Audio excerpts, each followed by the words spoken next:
This morning we're continuing in Colossians, and the part where we're at speaks about marriage. And it's not just for us who are married that need to look and listen what the Word of God says about marriage this morning, but this is society. A healthy society is built on healthy families, and healthy families come from healthy marriages. It flows from that place. And I want to ask you, whether you are married or not married, what is your current assumption? Are you going to have a flourishing marriage or 10 in 30 years, if you think of that? Is it going to be a God-glorifying one? And are you assuming or hoping that? Because there's a difference in assuming or hoping or deciding. Joshua said at the end of Joshua 24, he says, "For me and my house, we will follow the Lord." And there's a place where we need to make a decision, a call to follow the Lord. If we think of a message of last week where Abraham said, "Here I am, Lord, send me." And marriage, our marriages isn't apart from ourselves, but we also need to dedicate our marriages to God, that our marriages is one that is glorifying to God. And that is what we're going to speak into today. Is your marriage built on the rock, on the revelation of who Jesus Christ is? Or is it built on your desire for happiness and you're seeking after that and having comfort, seeking comfort? Flourishes denotes not only surviving or getting by, but is that place of growth and overflowing. Now, for many of us, I realize that when we think of marriage, that might not be the first idea that comes to mind. I have a picture there of that you can go to, just of that's my parents on the right when they got married, and Nita's parents on the left when they got married, and then that's when we got married, myself and Nita. Like you can see, I was a young man. I didn't have a beard back then. But from marriage flows so many things. Whether we have participated or seen in our own parents' marriages, whether it was good or bad, there's effects that still have an effect on us today. Those effects have effects on society because marriages influence society. If we say we want to change the world, we need to realize that seeking the kingdom of God is not only out there evangelizing, but it starts at home. It starts with healthy, flourishing marriages. And marriage is the reenactment of the gospel, as we will see later on. Healthy marriages is a reference to the world of Christ's relationship with the church. Now, as part of Colossians, where we've been, the last, Jules preached about verse 17 that spoke about do everything as unto the Lord. And I want to ask you, when we look at marriages, is your marriage as unto the Lord, or is it a side thing? Or even when you think of marriage, whether you're single or in a season that you're not married, how do you think of that? And that's what we want to speak about today. So I have a picture on there of a mountain, and you can think of it like Table Mountain that we have here. That doesn't look like Table Mountain, but just the idea of a mountain with a pure stream that starts at the top. And I even have Mountain Falls water here today. And if you look at in the ingredients, it says bottled at source, Hermanus Mountain Falls Estate and a farm.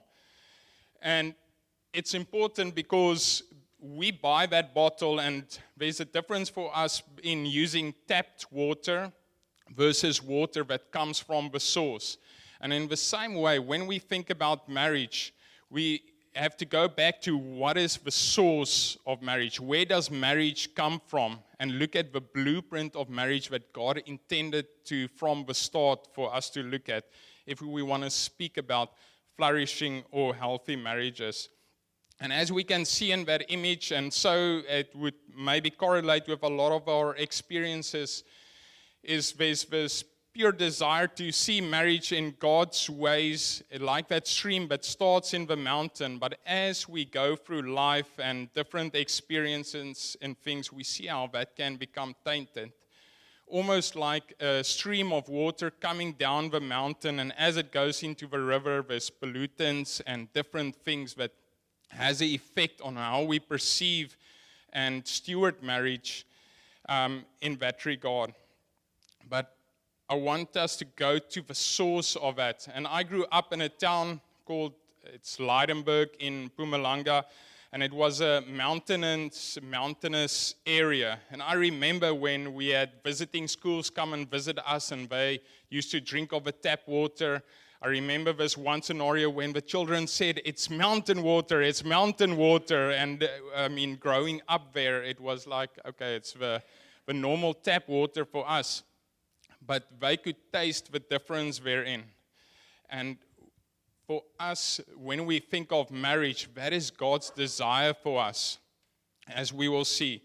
Now, the thing is, when God created Adam and Eve and creation, He said that it was good.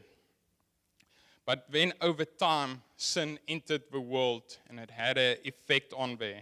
And that's the bad news for us. And many of us have experienced that.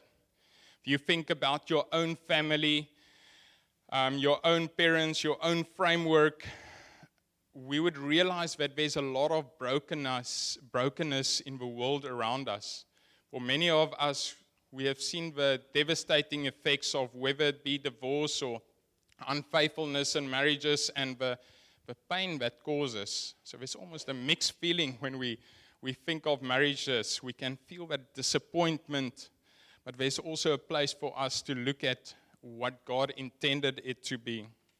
And that's the good news, is that Jesus died for us, and that in our own strength, it almost feels useless speaking about what marriage is. But through the blood of Jesus Christ that redeems us, we can take on this gift that God has given us.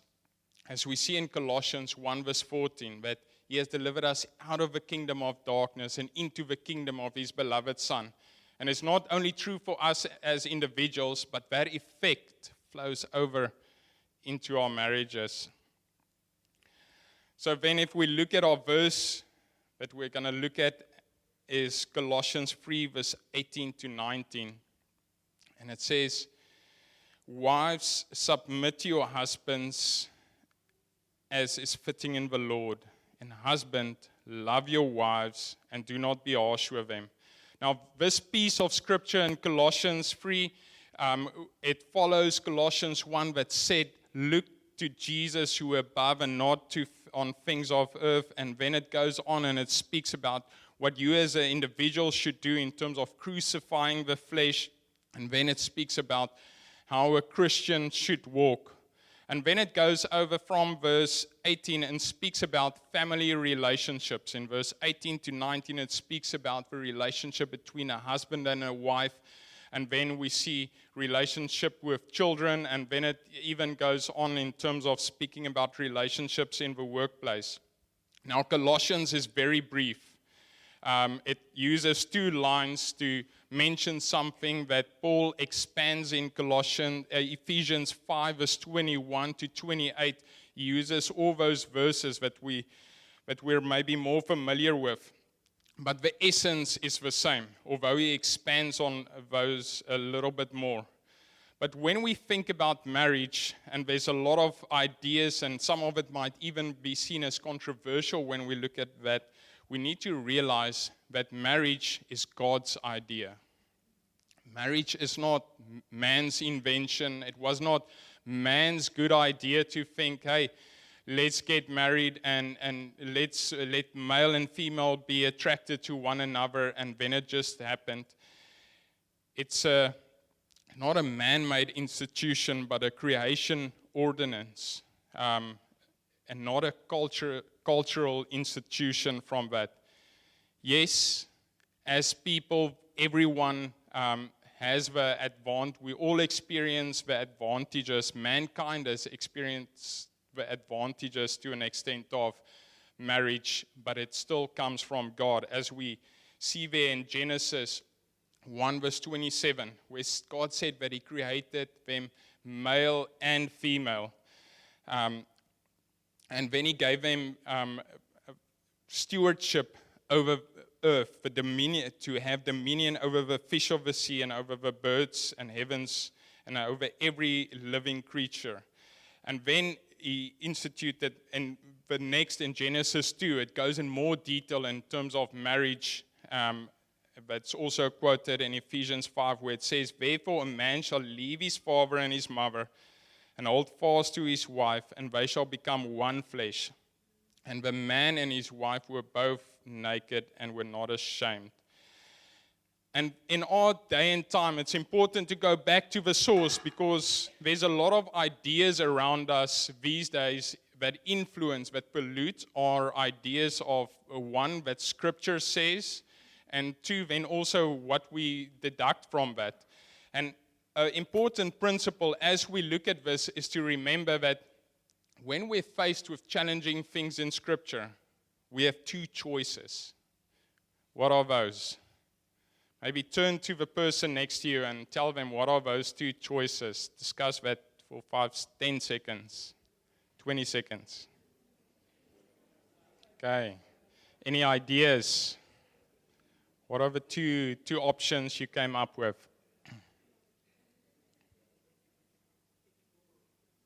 Okay, so something in the line of you can either ignore it or avoid it. That's what some would say, but effectively you are changing it, right? You are changing the inherent meaning of it. You apply your beliefs to what Scripture says, so we can either change the meaning of Scripture and apply our beliefs to it, aka ignore it, or we need to change when we look at it. And that's the challenging thing when we look at Scriptures, the fact that God is true and God is faithful. He will not change. His word will not change, but we were born in sin, and we are the ones that change over time. And we need to be aware of all the cultural influences that influence many of the things. But we see here in this mandate in Genesis, firstly, that male and female were created equal. So equal in value, different in role. And that's something that we'll touch on again. But equal in value, but different in role.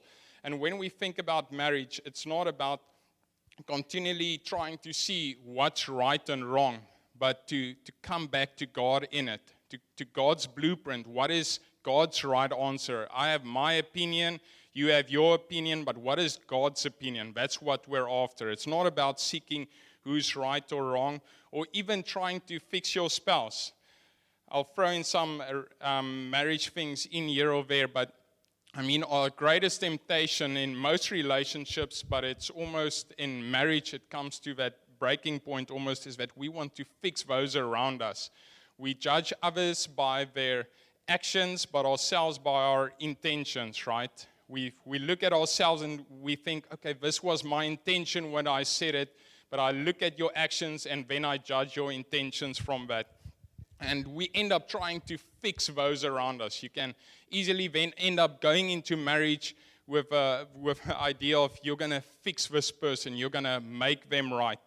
But as we see in that verse that we had, it's not about fixing the other person, but taking up our own responsibilities in that God-given roles.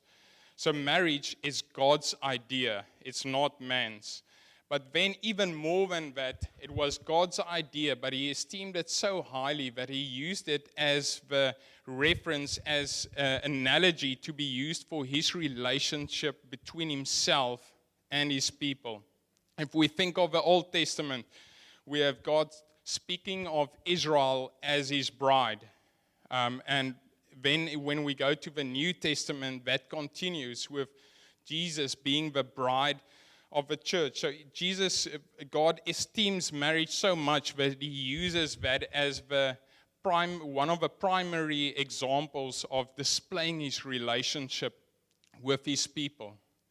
And that's the beauty, that he invites us to reenact that relationship to those around us through marriage.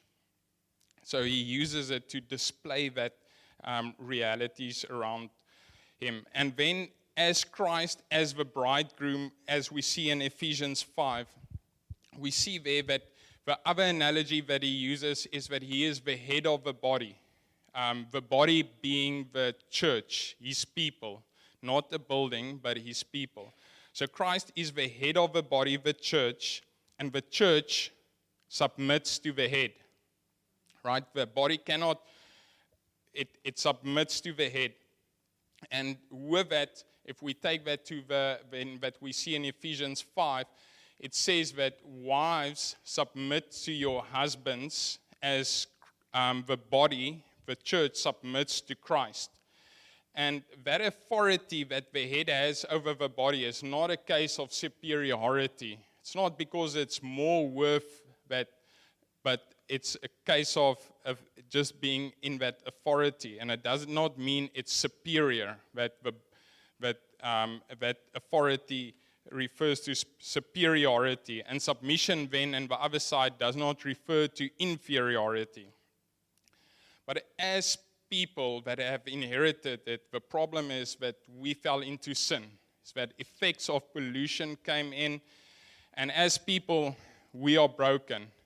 The perfect institution that God created, marriage, was defiled by sinful man. That's me and you. You know what they say and it's the same with church, if you get to the perfect church, what happens? It's no longer the perfect church, right? Because you're in it. Because we are not perfect. There's no such thing as the perfect church. And in the same way, there's no such thing as the perfect marriage. We're all broken people because we were born in sin. But still, God gave us stewardship with us. And marriage, just like with church, can be the best thing on earth. Can be heaven on earth, but it can also be hell on earth. And it's because of us as people being broken and on need for a Savior. And I've heard this line that says that you don't have marriage problems, you have character problems. And that's it comes off quite harsh, right? It feels like, okay, was it my fault? Okay. Broadly speaking, we're broken people, right? We're sinful. And because of that, our character hasn't been perfected in Christ. That's why we go through sanctification.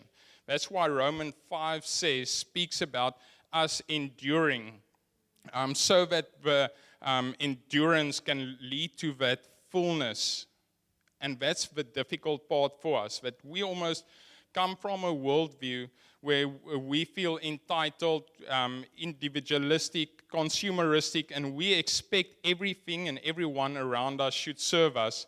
And then you go into marriage. And then suddenly, the other person thinks the same. It's like they say, when you get married, the two becomes one. The problem is which one? And we tend to think that the other person needs to become like me. And that's where it sometimes can become difficult. But the fact of the matter is, marriage is there to make us holy. Going through difficult things is good. It makes us holy. But remember, if we have failed, whether it be in marriage or in relationships, that's not where our worth lies. Our worth remains in Jesus Christ. And our hearts being turned to Him being the source. He's the one that completes us and brings salvation to us, not perfection in marriage. And it's also not about finding perfection in the other person, because one, there isn't something like perfection in that. But two, it's not about finding the right person, but becoming the right person. And it's not about trying to correct your spouse to become the right person, but for you to become the right person in that way. And marriage is a team sport, something for myself and Nita and our marriage that we realized quite early on is that in the beginning we were judging each other's intentions by our actions. And I, being one of the chief sinners in our relationship, I would, for instance, and I still sometimes do it to my and Nita's dismay, but I'm not focused on keeping everything neat and tidy. Let's just say that. It's not my strong point. It's not my gift that has been bestowed on me. So in the beginning, that frustrated Nita a lot because she would set it and say it, pick up your clothes, and then I would think, yes, I'm going to pick up my clothes, and then something else happens, and I start thinking about other things. And she would think, wow, I'm really doing this on purpose because she just spoke to me, and that caused actually a lot of friction. For me, it was like, hey, it's not such a big thing, but for her, it was really a big thing. And in that, we learned to just not to judge each other's, judge each other's actions by inferring intentions with it. And how we used to speak about it is saying that we are in the same boat. Because if we're in two different boats, if it's all about who's right, who's wrong, I mean, sometimes it's going to be, most of the times it's going to be me, right? That's the right answer. But let's say sometimes then it can become a thing of who's right, who's wrong, who did it first, who did it last, and if you did it first this time, then, oh, but remember last time you did it first, and you're keeping score the whole time. And that's, in essence, that's not Christ-like, right? It's not trying to serve one another. And the conclusion that we came to is in terms of being in the same boat. And in cricket, they have this term which they use that's speaking about giving the benefit of a doubt. And we started giving each other the benefit of a doubt in terms of, okay, I see that action that you did there. I'm giving you the benefit of a doubt by assuming you did not do that on purpose. It was not your intention to frustrate, hurt, or whatever the case has been. And for us, that has been a cornerstone in that way in our marriage, of just coming from different families in different ways. If you put that picture up of our families again low, we came from completely different families, and I'll touch in it, but in Colossians it speaks about bearing with one another. And for instance, our family, my family, if we had December holidays, we would not plan it until 2 weeks beforehand. My dad will say, okay, we're going on holiday. But you couldn't ask beforehand, are we going on holiday? It would be like 2 weeks beforehand, we're going on holiday. Now I marry Nita. Their family plans a year in advance to every detail. And for something like that, that just explains a lot of the dynamics where she's getting a lot of surety and certainty and things in advance, and I feel pressured just by the idea of thinking that far ahead. It frustrates me completely to think we have to control everything in that way, and I mean now even if we plan like family holidays, 6 months and a year in advance, they're making plans. If we're trying to reach out to my family and say, hey, we just want to confirm December's plans, there's just like silence. And if you follow up again on the WhatsApp group, then you can just feel they're judging you.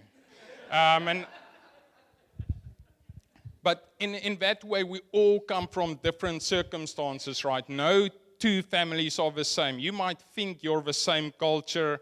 In our case, both Afrikaans, even come from Mpumalanga. You would think we have shared values as a society there, but even there, we're not the same. So it's not about even culturally, but just each family differs completely. What you see as unwritten, there's so many unwritten rules, and you assume your way of doing is right.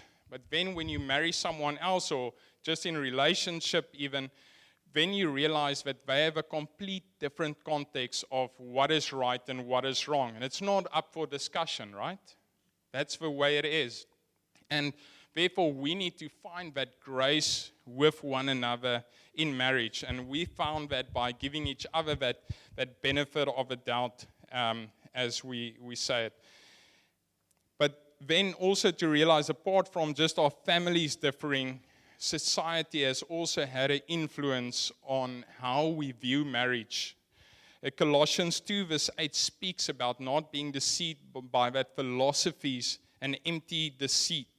And many times it's these subtle influences that we're not even aware of, because it's like a fish in water. You've been used to it all your life. And whether it's media or social media or Hollywood that influences our ways of thinking, it might just get us a little bit off in terms of what is biblical.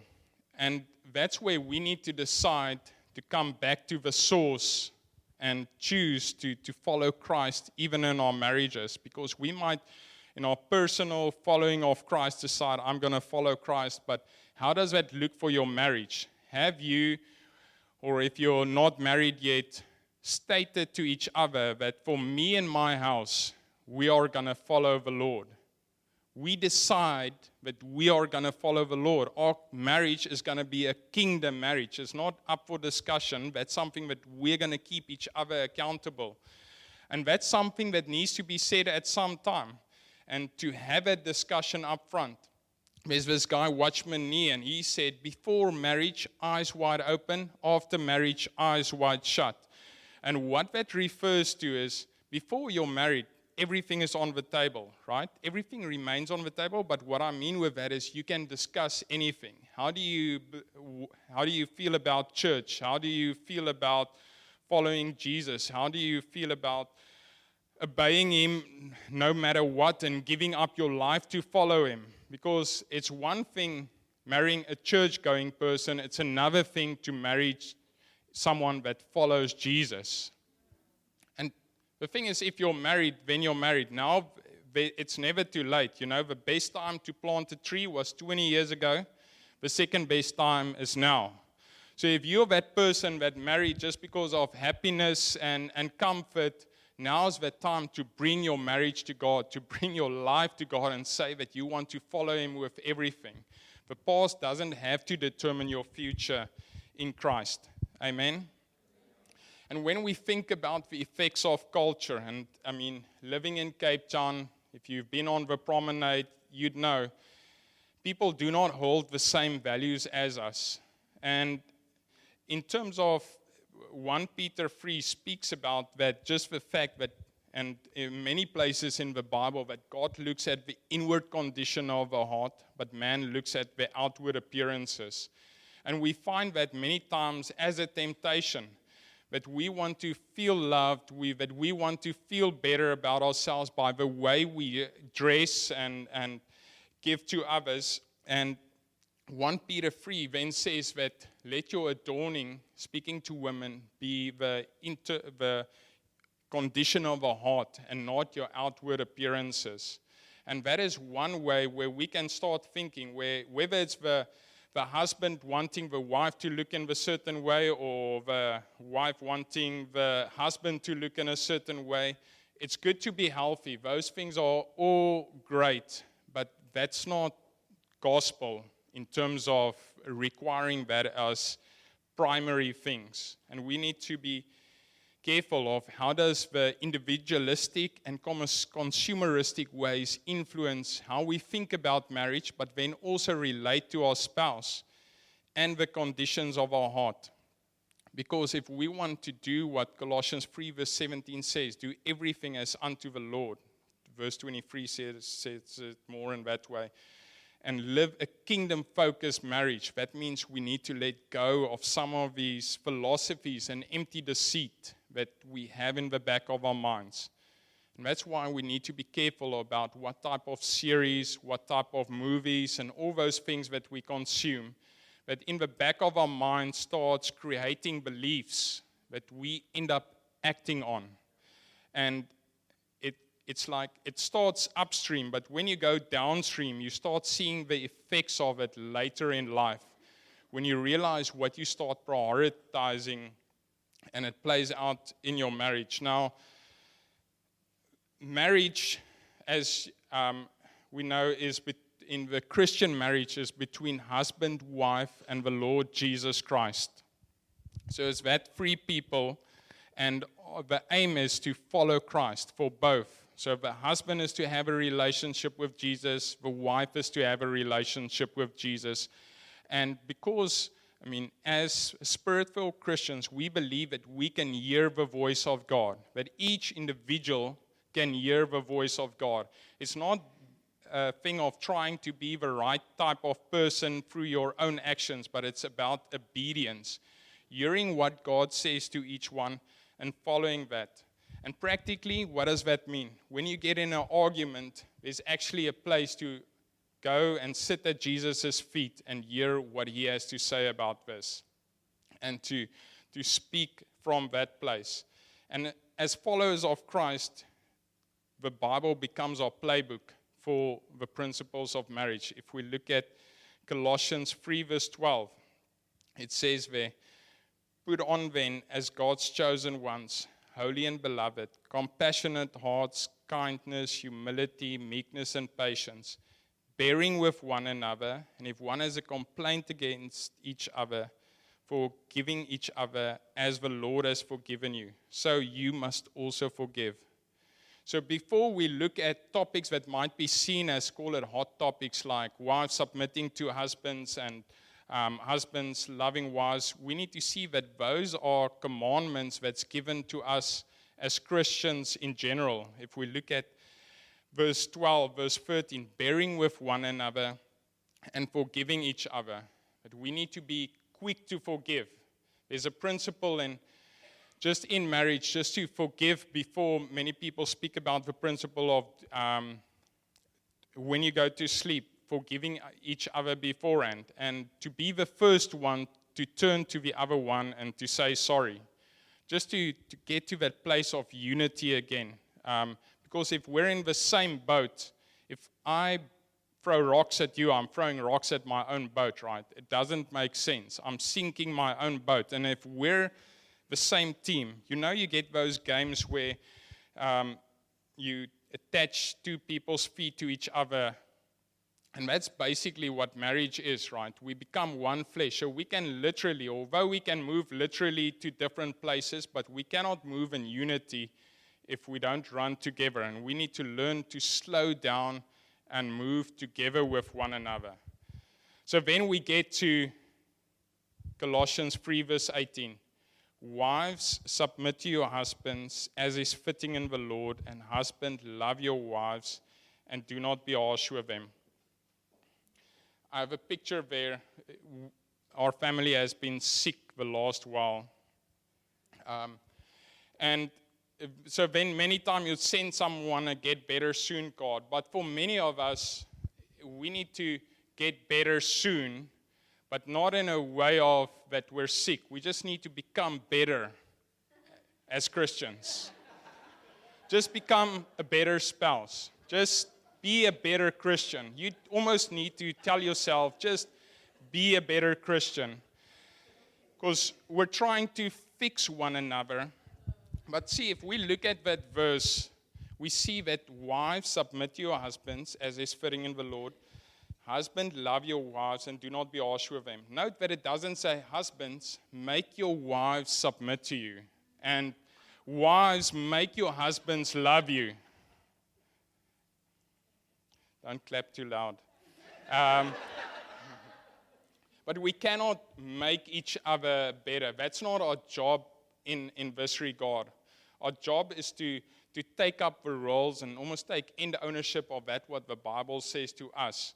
And when we look at verse 18, firstly, it's addressed to wives, not husbands, in terms of husbands are not to make their wives submit. And that submission, it is an attitude, not just an action. It's a disposition and a place, a respectful and willing place of doing it out of our heart. You cannot make someone submit. You can make someone obey, but you cannot make them submit. Submission is a condition of a heart, and it's a gift that the wife freely gives to the husband. It's not something that the husband can take or demand in that way. It's something that the wife gives from her place. Now, in terms of worldly influences, a feminist agenda would many times say that a wife should submit because she's of less value, but we've seen that is not true, because Jesus is in authority over the church, but still he serves the church. Jesus washed feet, even though he was an authority, even though he's the one through whom all creation was made. He bowed down, he served, and he laid his life down. Does that mean his authority has been taken away?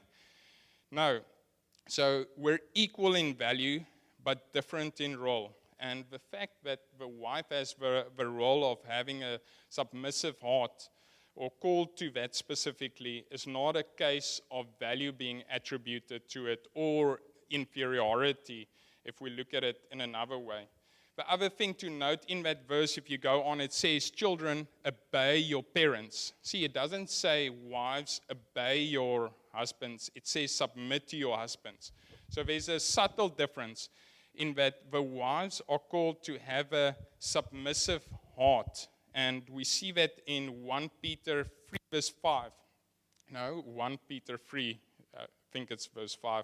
But it speaks about wives to be adorned by the internal condition of their hearts and not by the external things. And that is what the enemy would sometimes want to tempt us in, is to get back power through how we dress or to power play things. And then we also see it says, wives, submit to all men, right? Is that what the verse says? No. It doesn't say, wives, submit to all men. It says, wives, submit to a specific man, your husband, not to all men. So it's not as general that all women should submit to all men in any way. That's not what it says. Then it goes on and it says, as is fitting in the Lord. That refers to the fact that you have a submissive heart, but you're first to obey Jesus, God, as your king. So if your husband leads you to sin, then you're not to submit to him in that aspect, because that's not fitting in the Lord. That's not that's not being submissive as unto the Lord. So that's one thing. And the second thing, it shows that the wife is to be submissive primarily as something unto the Lord, not unto her husband. It's an action, it's an act of worship unto God, not an act of obedience just unto your husband. So the husband cannot lead the wife into sin. That doesn't mean that if you feel different, then not to obey. That just means that if he's going according to actual sin as in the Bible, then you're not to obey. You're to obey God. So this verse is not saying that women are in any way inferior. It does not speak to blind obedience. It says, as unto the Lord. It does not say that women should be submissive to all men. And it's also specifically not culturally conditioned. It doesn't say, as is applicable in your culture. It speaks to this as a non-cultural item. Now, practically, I mean, what happens that can happen many times is a woman might hear from the Lord, and then she feels she needs to run with it. And she can sometimes then run ahead. And I'll speak to the men's sins shortly. But for us, Nita had a dream about adoption when we got married before that. And she felt God lead her she clearly felt the Lord say that we should adopt. And at that stage, I liked the idea of adoption. I just didn't, at that stage, feel God say, we must adopt. Now, what Nita then felt is that I had to, as she prayed about it to the Lord, she felt that I had to walk out my own journey with it. Now, you can see, she clearly also felt that the Lord said, this is a dream that He has placed on her heart. So on the one side, she could have taken her up and said, this is a battle that I'm fighting against for the Lord, and take that against me in that way. But in her wisdom, she also prayed and asked God for wisdom on how to go about it. So she submitted to me in that, but she submitted primarily to the Lord. A second example for us was in our second year of marriage. Remember, my family didn't plan far ahead. Her family did. 2 weeks before our December holiday, she's like, okay, what are we going to do? And I just didn't felt peace at that stage to make plans. And that frustrated her so much. She even, we spoke about it last night. She said that it made her cry, but then she prayed and she felt just to leave it. And that same night, was still see us. Ben sent the message, say he's going to Myanmar on missions, and we were actually trusting at that time to go together on missions. And then we had that opportunity 2 weeks later to go to Myanmar together on a mission in December. But that just speaks to that wisdom that God leads us as his people, and for wives to be submissive in that way. It's not less value, but it's taking up that role. Then we see that in 1 Peter 3, verse 1 to 5. And like I said, it speaks to, and it then says in that verse that this is respectful and pure conduct, a gentle and quiet spirit, which is in God's sight very precious. So again, that submission of our heart is unto God primarily. First starts with the heart condition as unto the Lord. Now, husbands, what do you think is the greater thing? To lay down your life or to submit? Which is the heaviest commandment? Because that's what it says. When it says, husband, love your wives, it speaks about the agape love, the sacrificial love, the same love that Jesus had for the church, but he laid down his life. It doesn't speak about a lustful type of love or something where you get something in return, but it speaks about a love to lay down your life. And for us as men, or the man's role is to lead out of love, to lead out of a sacrificial place of loving his wife and leading his family under the spiritual leadership of God, of seeking Jesus. And the husband is to lead spiritually in the household. So an act of love, of laying down your life, then also means to spiritually lead. It's not for the women to spiritually lead, although many of us might have grown up where the tendency is almost for the women to be more spiritual or seeking after God's heart and not the man. But I want to call us today as men to, as Joshua said, for me and my house, we will serve the Lord. To take up that leadership place, and that doesn't mean you have to be more spiritual. That just means you commit fully to following Jesus.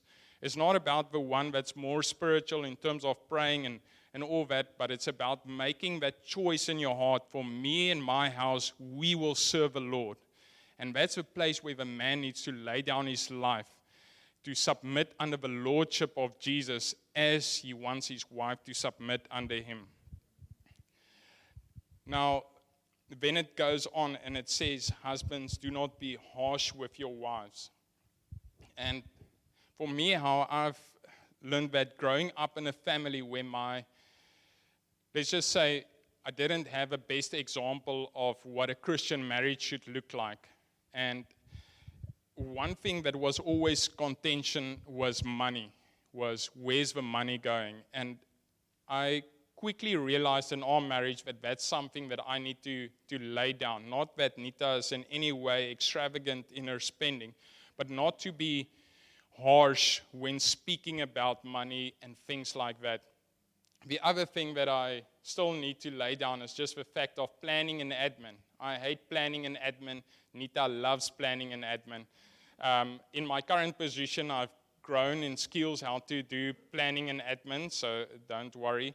But that's something where I need to be aware of continually, that if I feel frustrated or harsh, that I should hold back now on that. And just as a practical way for us not to lead from that place of harshness. But see, we can all speak about all the different skills and things that needs to happen, but it all comes back to the source. that is Jesus Christ, and submitting our marriage to Jesus, to say, Jesus, it's not just my marriage and I'm going to do what I want to, but we lay our marriage at your feet. And there's a place of surrendering control of our marriage. Whether you've been married for 1 year, 30 years, whatever the case be, that we surrender our marriages to Jesus. And if you're not married yet, to surrender that to the Lord, not getting married, because singleness or the season around it is not a waiting room. You're not limited or capped because you are single in any way. You have the fullness of the gospel is alive in you in every way. So this is a season for kingdom impact, because practically you have more flexibility in time in terms of seeking the Lord, and that might be useful in seasons to come. And to with it, not look for the right spouse, but to become that right person. In this season, allow God to work in your heart. Let Him be established the fact that He is your source in this season, and become that person so that we can be pleasing to the Lord. So this morning, I want to close with that, and as a band can come up, but I want us to create time to consecrate marriages, to pray 2 by 2. And if you can pray with your spouse, that's great. If not, pray with someone else. But just surrendering your marriage to the Lord and the source of it. And if you're not married, for all of us to pray for marriages, because it's the bedrock of families. We all, in some way or form, come from families, whether it was a broken family or broken circumstances, but that is the way God has chosen to move and create. And that's a way that I feel that for us to reach the city is going to play a big role, is healthy families and marriages. So with that, we can just close our eyes.